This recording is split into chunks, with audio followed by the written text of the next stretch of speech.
Bonjour, je suis Francis Bidjoka, je suis économiste, journaliste et entrepreneur social.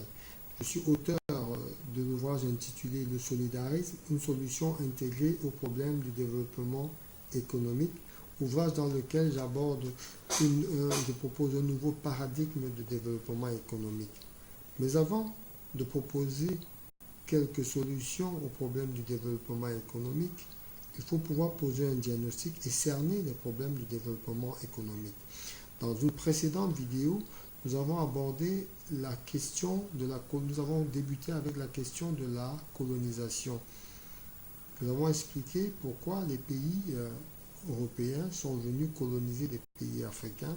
C'était simplement parce que ces pays avaient perdu les colonies d'Amérique qui leur apportaient beaucoup, parce que ces colonies étaient devenues indépendantes et on a mis en place elles sont devenues indépendantes et elles n'avaient donc plus la possibilité d'aller ponctionner ces richesses.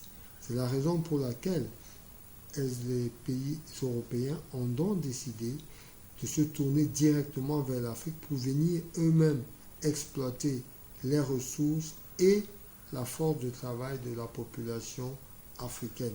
Mais évidemment, avec toujours en arrière-plan l'idée que les Noirs étaient des peuples, des sous-hommes, des esclaves et des gens qui étaient corvéables à merci. Donc, sous bien des aspects, la colonisation s'est avérée beaucoup plus cruelle que l'esclavage, parce que l'esclave avait été acquis à prix d'argent et le maître n'avait pas intérêt à ce que son esclave décède. Donc, il prenait soin de lui comme on peut prendre soin de son cheval ou de son chien, afin que, n'est-ce pas, l'investissement qu'il avait fait soit rentable. Par contre, avec la colonisation, on imposait par exemple les travaux forcés, on imposait le portage. On vient dans un village et on vous demande de transporter, n'est-ce pas, les produits ou le matériel que les Occidentaux, les colons, voulaient déplacer. Ça doit entraîner, il y avait des gens qui mouraient de faim, des gens qui mouraient de fatigue, de soif, et on imposait simplement aux chefs de les remplacer sous peine eux-mêmes d'être mis à la corvée.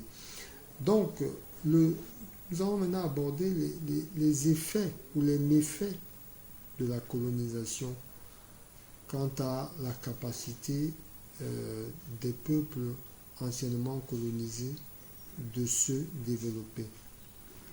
En effet, les pays qui ont été colonisés souffrent déjà d'un premier complexe, un complexe d'infériorité.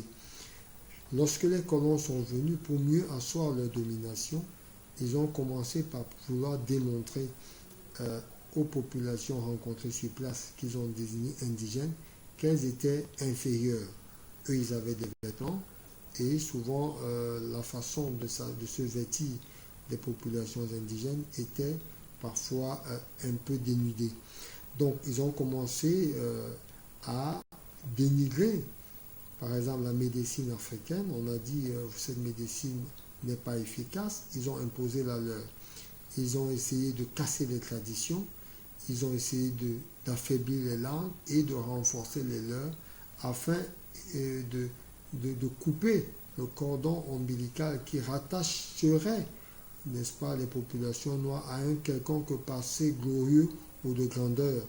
Et on connaît aujourd'hui toutes les falsifications qu'il y a eu, n'est-ce pas, que ce soit sur l'histoire de l'Égypte, sur l'histoire de l'Éthiopie, sur l'histoire du Soudan, avec des royaumes prestigieux comme le royaume de Kouch, le royaume de Napata et des royaumes de Méroé, qui ont été des royaumes qui ont existé et qui ont brillé, des brillantes civilisations qui ont existé des milliers d'années avant que les pays européens ne connaissent, n'est-ce pas, la civilisation, laquelle est même passée, n'est-ce pas, en Grèce à partir de l'Égypte.